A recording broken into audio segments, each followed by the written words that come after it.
కొడాలి నాని చాలా రోజుల తర్వాత ఒక కామెంట్ చేశాడండి.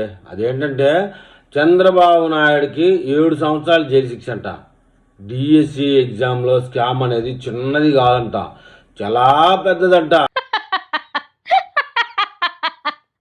ఇది కామెంట్. దీనికి నెటిజన్లు ఏమని కామెంట్ చేస్తానంటే, నువ్వు పెద్ద సుప్రీంకోర్టు లాయర్రా ఎదవా, నువ్వు చంద్రబాబు నాయుడికి శిక్ష చెప్పేంత రోడ్డు అని చెప్పి తిడతారండి. స్కామ్ జరిగింది అని ఆధారం లేవని హైకోర్టు కేసునే డిస్మిస్ చేస్తే ఈ 5వ తరగతి చదివిన ఈ లాయర్ గారికి ఏం తెలుసో శిక్ష కూడా ఖరారు చేస్తానని అమ్మనా బూతులు తిట్టానండి. కొడాలి నాని భాషలో ఇన్ని అమ్మ మొగుడు చెప్పినాడరా చంద్రబాబు నాయుడికి 7 ఏళ్ళు జైలు శిక్ష అని అంటున్నారు. ఇక విషయానికి వెళ్తే వాలంటరీ పోస్టులు ఇచ్చారు కానీ దానివల్ల ఎవరు గెలవలేదు. సచివాలయంలో పోస్టులు ఇచ్చారు, ఎవరు గెలవలేదు.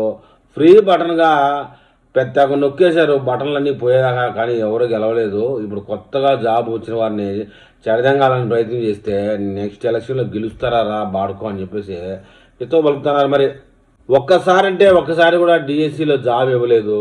ఉన్న టీచర్స్ అంతా బ్రాందీ షాపుల దగ్గర కాపలా పెట్టింది అందరికీ తెలిసిందే. ఇప్పుడు డిఎస్సిలో 3 lakhs పైన ఎగ్జామ్ రాశారు, 16,000కు పైగా జాబ్స్ ఇచ్చారు. మరలా ఇస్తాం, నెక్స్ట్ డిఎస్సి ఎగ్జామ్ డేట్ కూడా అనౌన్స్ చేస్తామని చెప్తా ఉన్నారు. సో గొడవ చేస్తే ఉన్న వాటి మీద బురదేసినట్టు, కొత్తవి ఇవ్వకుండా చేసినట్టు ఉంటుంది కదా అని ప్లాన్. జాబ్ వచ్చిన 16,000 మంది ఏమనుకున్నా పర్వాలేదు, ఎగ్జామ్ రాసి జాబ్ రాని 3 లక్షల మంది నా వెనక ఉన్నారు అనుకున్నారు. కానీ మెజారిటీ ఆఫ్ ఎడ్యుకేటర్స్ ఎవరికి ఓటు వేస్తారో ఆ ఎడ్యుకేటర్స్కి తెలుసు, కూటమి వాళ్ళకి తెలుసు. కష్టపడి జాబ్ తెచ్చుకున్న వాళ్ళని ఇంతలా అవమానిస్తున్నారని, ఇప్పుడు జరుగుతున్న హడావుడికి ఉద్యోగం ఉంటుందా ఓడుతుందా అనే భయం. ఆల్రెడీ వైన్ షాప్ దగ్గర నిలబెట్టిన టీచర్స్ మొన్న ఎలక్షన్లో బాగా పనిచేశారు, మీకు కొత్త వాయించి 11 సీట్లకే పరిమితం చేశారు.